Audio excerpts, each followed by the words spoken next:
for me, spirituality isn't a belief. It's almost identical to consciousness.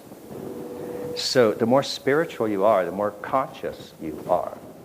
And the less spiritual you are, the less conscious you are. And apart from that, I just don't know. I can say religious, and that means the more dogmas you believe, the more you're involved in spiritual practice, and the more cultic you are. But the more spiritual you are, it's just the more, how much awareness, what consciousness do you have? Anybody practicing a form of contemplative or spiritual practice knows, sooner or later, that there's something in you that is conscious of everything, all the time. There's something in you right now that's noticing every single sound that's arising. There's something in you right now that every single sight in this room is spontaneously arising in your awareness. Every single thing that's happening right now is occurring spontaneously in your consciousness. You don't have to make any effort for this to happen. You don't have to make any effort to get in touch with God, any more than you have to make an effort to see this room, or an effort to feel the chair, or an effort to hear my voice. All of that is spirit-given in this moment. And it exists no place else than in your consciousness right now, moment to moment. The more you can rest in that ever-present condition, then the more conscious you are. And you continue to rest in that resting ever-presence will persist through all changes of state. Right now it might persist for 2 or 3 minutes. When you practice with Roger, it might persist for a half hour this afternoon or more. As you continue to practice, it will persist into the dream state and then into the deep sleep state. And then with a shocking recognition of that which you've known all along, it will simply come back to this. This is an ever-present consciousness that you can't avoid. And that spiritual awareness is not hard to attain. It is impossible to avoid. But a good definition of the ego is the capacity in us to deny the obvious.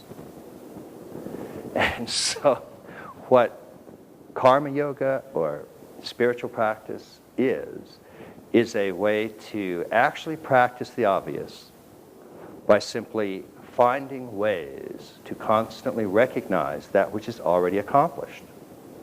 And that great perfection in which everything is arising moment to moment. And if you look very closely, as it arises, it sparkles just a little bit. It's transparent as it arises in this very effortless space that is your own self or your own awareness right now.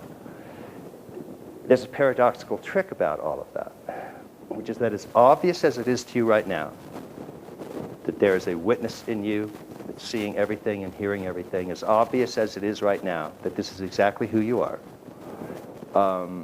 If we started watching a movie or started eating or started going to work, you would start to forget it. In other words, the ego would start this clever game of pretending that it doesn't have any feet, pretending it doesn't have a nose, and pretending it doesn't have arms, and so on. So the obviousness of the ever-present condition that you are tends to, precisely because it's so obvious, slip away on occasion. That's part of the game of hide and seek in terms of finding out who you are and why you started the great game of forgetting who you are. And why you're coming to things like this to kind of go tag you're it. Traditionally, things like karma yoga are ways to take whatever initial recognition or realization or taste of spirit or satori or awakening, and in a sense extend the time that you can rest in that recognition of the utterly obvious.